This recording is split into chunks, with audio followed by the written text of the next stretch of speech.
दोस्तों, किसी ने ठीक ही कहा है कि उनके साथ जरूर रहो जिनका वक्त खराब है, पर उनका साथ छोड़ दो जिनकी नीयत खराब है।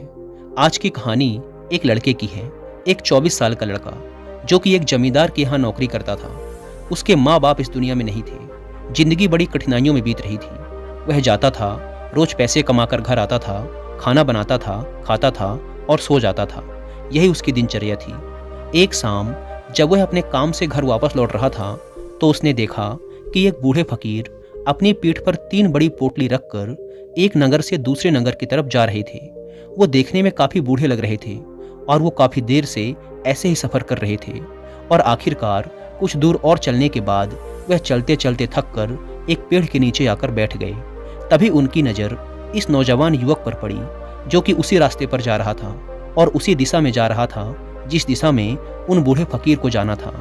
तभी वह लड़का उन बूढ़े फकीर के पास से होकर गुजरा।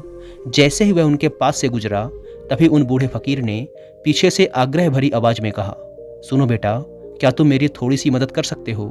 ये पोटलियां बड़ी भारी हैं और मैं बूढ़ा हो चुका हूँ। मैं ज़्यादा देर तक इनका बोझ नहीं उठा सकता और मैं बहुत थक भी चुका हूँ। तो क्यों ना तुम मेरी एक पोटली को उठा लो और इसे उस दूसरे गांव तक पहुँचा दो। इसके बदले में मैं तुम्हें 2 सोने के सिक्के दूंगा। वह लड़का उन फकीर की सारी बातें सुनता है, फिर उनसे कहता है, कोई बात नहीं बाबा, मैं आपकी मदद करने के लिए तैयार हूँ। बताइए आपको कहाँ जाना है? ऐसा कहते हुए उस लड़के ने उन फकीर की एक पोटली उठा ली और उसे अपने कंधे पर रख लिया। जैसे ही उसने पोटली को कंधे पर रखा उसे आभास हुआ कि यह पोटली तो सच में बहुत भारी है। फिर वह लड़का और वह फकीर रास्ते में आगे की ओर बढ़ चले। कुछ देर तक चलने के बाद देखते ही देखते वह गांव खत्म होने लगा और अब एक सुनसान रास्ता आगे की ओर जा रहा था। वे दोनों अपने रास्ते पर मस्त होकर आगे की ओर बढ़ रहे थे। जब वे भीड़ से पूरी तरह से अलग हो गए तब वह लड़का उन फकीर से कहता है कि बाबा, इस पोटली में आखिर ऐसा क्या रखा है जिससे यह पोटली इतनी भारी है? इस पर वह फकीर बाबा जवाब देते हुए कहते हैं कि कुछ नहीं बेटा, बस इसमें कुछ तांबे के सिक्के भरे हुए हैं, इसीलिए यह इतना भारी है। उन फकीर की यह बात सुनकर वह लड़का मन ही मन सोचने लगा, लगता है ये बाबा जरूर कोई व्यापारी हैं, तभी तो इतने सारे तांबे के सिक्के साथ लेकर चल रहे हैं।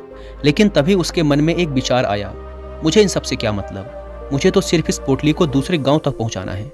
जैसे उसके मन में यह विचार आया उसने तांबे के सिक्कों का ख्याल अपने मन से निकाल दिया और मस्त होकर मार्ग में आगे की ओर बढ़ने लगा। चलते चलते कुछ और समय बीता और वे दोनों एक नदी के किनारे आ पहुंचे। वह लड़का काफी हट्टा कट्टा था और काफी चुस्त और तंदुरुस्त भी था, इसीलिए वह बिना ज़्यादा सोचे उस नदी में उतर जाता है। परंतु वह फकीर अभी भी किनारे पर ही खड़े थे। यह देख वह लड़का उन फकीर से कहता है, क्या हुआ बाबा, क्यों रुक गए? आइए, हमें इस नदी को पार करना होगा, तभी तो हम उस गांव तक पहुंच पाएंगे। इस पर वह फकीर उस लड़के से कहते हैं, मैं जानता हूं बेटा कि हमें यह नदी पार करनी ही होगी, पर जैसा कि तुम देख ही रहे हो मैं अब बूढ़ा हो चुका हूँ, इसीलिए ये 2-2 पोटलियाँ एक साथ लेकर यह नदी पार नहीं कर सकता। इसमें अगर मेरा पैर फिसल गया तो फिर मैं आगे का सफ़र कैसे पूरा करूँगा?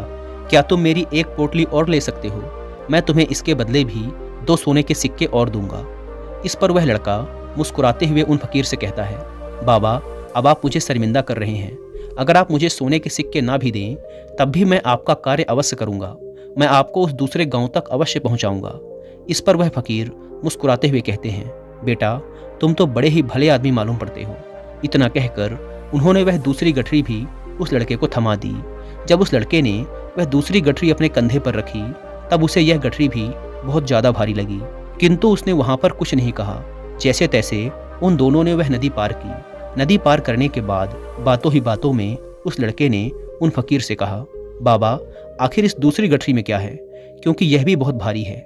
इसका उत्तर देते हुए बाबा कहते हैं, बेटा, इस गठरी में चांदी के सिक्के हैं, इसीलिए इस गठरी में भी काफ़ी वजन है।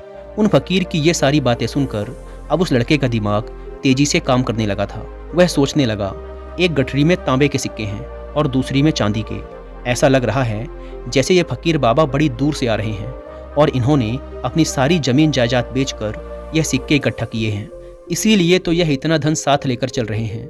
लेकिन वह लड़का उन फकीर बाबा से कुछ भी नहीं कहता और वे दोनों चुपचाप मार्ग में आगे की ओर बढ़ते चले जाते हैं। कुछ देर चलने के बाद आगे फिर एक सुनसान रास्ता आता है। उस सुनसान रास्ते पर आते ही उस नौजवान लड़के के मन में तरह तरह के विचार उठने लगे। वह सोचने लगा, अरे यह तो सुनसान रास्ता है। अगर मैं ये सिक्के लेकर यहाँ से भाग जाऊँ तो ये फकीर भला कब तक मेरे पीछे भागेंगे। मुझे नहीं लगता कि ये मुझे कैसे भी पकड़ पाएंगे, और यहाँ कोई है भी नहीं जो इनकी मदद कर पाए। और वैसे भी ये बहुत सारे सिक्के हैं, मैं इनसे एक अच्छी दुकान खरीद सकता हूँ और ख़ुद का व्यापार भी शुरू कर सकता हूँ। और वैसे भी ये बूढ़ा फकीर अब इस धन का क्या करेगा, इससे अच्छा तो मैं ही इसे ले लेता हूँ। वो लड़का ये सब सोच ही रहा था कि तभी उसे खुद पर आश्चर्य हुआ। अरे, मैं यह सब क्या सोच रहा हूँ? ये फकीर बाबा ना जाने कहाँ से आ रहे होंगे और ना जाने कितनी मेहनत करके इन्होंने ये सिक्के इकट्ठा किए होंगे। मुझे इनका फ़ायदा नहीं उठाना चाहिए। नहीं नहीं, मुझे ऐसा नहीं करना चाहिए। उसने कुछ देर के लिए तो अपने मन के विचारों पर काबू पा लिया, किंतु कुछ देर बाद देखते ही देखते उसके मन के लालच भरे विचार उस पर हावी होने लगे। वह लड़का 2 पोटलियां लेकर उन फकीर के पीछे पीछे चल रहा था। कुछ दूर और चलने पर रास्ते में एक पहाड़ी आई। उसे देख वो फकीर बाबा उस लड़के से कहते हैं, बेटा, ये पहाड़ी मैं नहीं चढ़ पाऊंगा। मैं काफ़ी बूढ़ा हो चुका हूँ और मेरे घुटनों में भी दर्द रहता है। यदि तुम मेरी यह तीसरी गठरी भी ले लो तो मैं तुम्हें 2 सोने के सिक्के और दूंगा, लेकिन याद रहे इसे कहीं गिराना मत, ये कहीं खुल ना जाए। यह बात सुन वह लड़का उन फकीर से कहता है, क्यों बाबा, आखिर इस गठरी में ऐसा क्या है? इस पर वह फकीर उस लड़के से कहते हैं, बेटा, इसमें सोने के सिक्के हैं। यह सुन वह लड़का मन ही मन बहुत प्रसन्न हुआ। उसने चुपचाप वह तीसरी गठरी भी उन फकीर से ले ली और दोनों बिना कुछ बोले आगे की ओर बढ़ चले।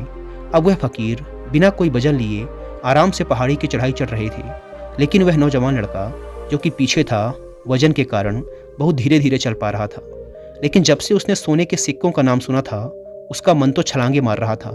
वह मन ही मन सोच रहा था कि अगर ये सारे सिक्के मुझे मिल जाएं तो मेरा जीवन तो बड़ी आसानी से कट जाएगा। वैसे भी ये फकीर तो बूढ़े हो चुके हैं, भला इन्हें इतने धन की क्या आवश्यकता? इनका जीवन तो वैसे भी कट ही चुका है। मैं एक काम करता हूँ, ये सारा धन लेकर यहाँ से भाग जाता हूँ। लड़के के मन में अनगिनत विचार चल रहे थे। लड़के का मन अब उसकी बुद्धि पर पूरी तरह से हावी हो चुका था। उस लड़के का मन अपनी बात को सही साबित करने के लिए उसे कोई भी तर्क दे रहा था। और तभी उसके मन में एक और विचार उठा, और अब की बार वह लड़का यह सोच रहा था कि लगता है ये फकीर बाबा कोई चोर हैं, नहीं तो इनके पास इतने सारे सोने के सिक्के कहाँ से आए?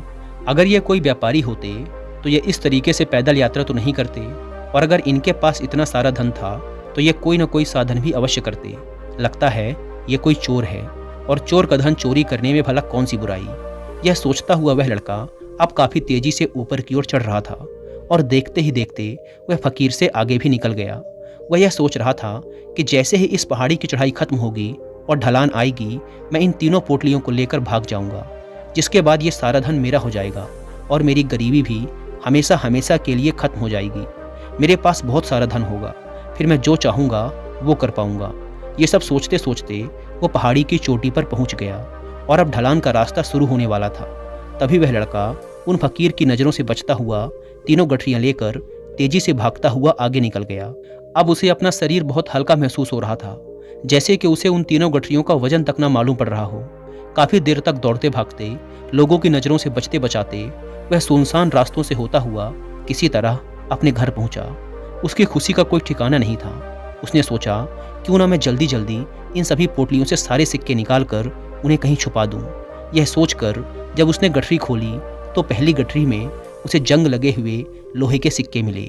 यह देखकर उसे अपनी आंखों पर विश्वास नहीं हुआ। इस पर उसने तुरंत ही दूसरी गठरी भी खोल डाली।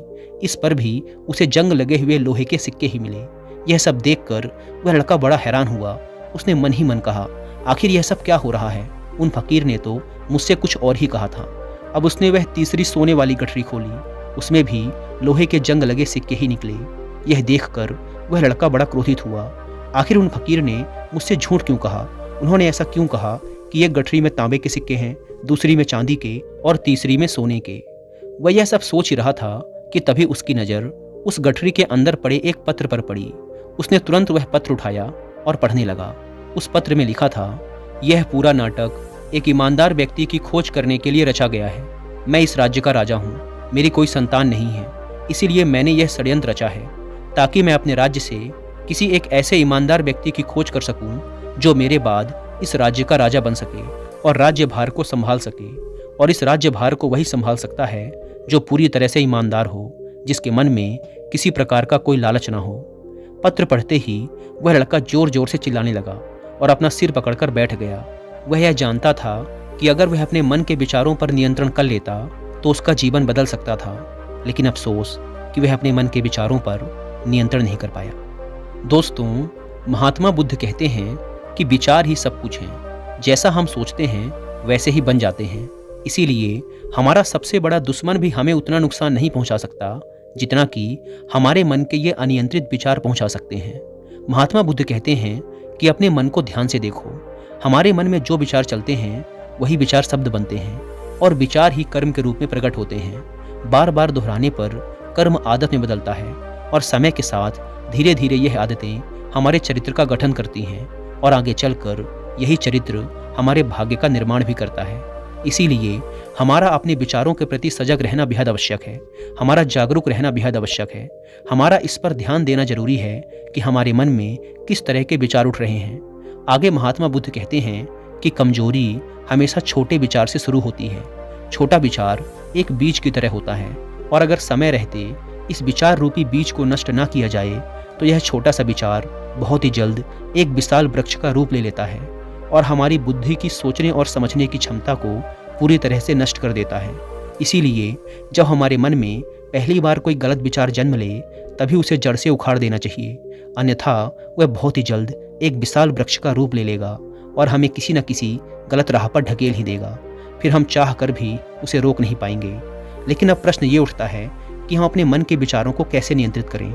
हमारा मन तो इतना शक्तिशाली है, इतना चंचल है कि वह किसी न किसी तरीके से हम पर हावी हो ही जाता है।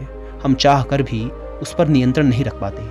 इस प्रश्न के उत्तर में महात्मा बुद्ध हमें 2 बातें बताते हैं। पहली बात, सही इरादा विकसित करो। कई बार आपने देखा होगा कि आप बोलना कुछ और चाहते हैं लेकिन बोल कुछ और देते हैं, क्योंकि आपके मन के भीतर जो कुछ बसा हुआ है वही आपके मुख से बाहर भी निकल रहा है। लेकिन जब हमसे वह गलती हो जाती है तो उसके बाद हमारा मस्तिष्क अच्छी तरह से काम करना शुरू कर देता है। हम अपने सोचने और बोलने के प्रति सजग हो जाते हैं और इसी अवस्था में हमें एहसास होता है कि हमसे गलती हो गई है और फिर हमारा मन दुखी हो जाता है, वह पश्चाताप से भर जाता है। और इस दुख और पश्चाताप से बचने के लिए महात्मा बुद्ध हमें सही इरादा विकसित करने के लिए कहते हैं। और ऐसा करने के लिए जब भी आप कोई कार्य करने जा रहे हों तो सबसे पहले आपको स्वयं से पूछना चाहिए कि जो कुछ भी मैं करने जा रहा हूँ इसके पीछे मेरा इरादा क्या है। क्या मैं दूसरों को दुख पहुँचाना चाहता हूँ, दूसरों को नीचा दिखाने जा रहा हूँ, या मुझे दूसरों को और खुद को ऊपर उठाना है। खुद से सवाल कीजिए, खुद को सचेत कीजिए। जब आप इरादों के प्रति सचेत होने लगेंगे, जब आप विचारों के प्रति जागरूक होने लगेंगे, तभी आपके अंदर सकारात्मक ऊर्जा का प्रवाह होगा। तभी आप सकारात्मक इरादों से जुड़ने लगेंगे और आपके अंदर बैठी हुई नकारात्मक ऊर्जा और नकारात्मक इरादे दिन प्रतिदिन कम होने लगेंगे। परंतु स्मरण रहे, आपको यह हर दिन करना होगा और आपको हमेशा इस बात का ध्यान रखना होगा कि आपको केवल अच्छा सोचना है और आपके इरादे हमेशा सही होने चाहिए। तभी आप दुख और तकलीफ़ों से बच सकते हैं, अन्यथा आप इसी तरह दुख और तकलीफ़ों से घिरे ही रहेंगे और आप कभी भी इससे बाहर नहीं निकल पाएंगे। दूसरी बात, विचारों के प्रति जागरूकता विकसित करो, जिससे आपका मन धीरे धीरे शांत होने लगेगा और आपके मन में बसी हुई सभी नकारात्मक ऊर्जाएं, सभी नकारात्मक विचार खत्म होने लगेंगे और आप शांति की दिशा में आगे बढ़ेंगे। और आपको इसके लिए सिर्फ इतना ही करना है कि इस पल में जो कुछ भी घटित हो रहा है आपकी आंखों के सामने, आपके अंदर जो कुछ भी जैसा भी चल रहा है, बस उसे देखते रहना है। अपने मन के अच्छे बुरे विचार, अपनी भावनाओं और यादों पर बिना कोई प्रतिक्रिया दिए बस उन्हें देखते रहना है, जिससे आपके मन के सारे विचार देखते ही देखते खत्म होने लगेंगे। आपका मन खाली होने लगेगा। इसके बाद आप न केवल नकारात्मक विचारों से बच सकते हैं, बल्कि आप बहुत सी दुख और तकलीफ़ों से भी दूर रह सकते हैं। इसीलिए तथागत बुद्ध कहते हैं कि जो स्वयं को देखता है वही सबसे बड़ा तपस्वी है। अर्थात जो अपने मन में चल रहे विचारों को सिर्फ देखता है और उन पर कोई भी प्रतिक्रिया नहीं करता, सिर्फ उन्हें देखता है और समझता है, वास्तव में वही अपने मन पर नियंत्रण भी कर सकता है और वही अपना जीवन सुखी और खुशहाली के साथ जी सकता है। इसीलिए यदि आप भी अपने जीवन को सुखी और खुशहाल बनाना चाहते हैं तो आपको अपने मन पर नियंत्रण साधना ही होगा, अपने मन में चल रहे विचारों के प्रति जागरूक होना ही होगा और अपने मन को खाली करना ही होगा। दोस्तों, उम्मीद है कि आपको इस वीडियो से बहुत कुछ सीखने को मिला होगा और वीडियो में यहाँ तक बने रहने के लिए आपका बहुत बहुत धन्यवाद।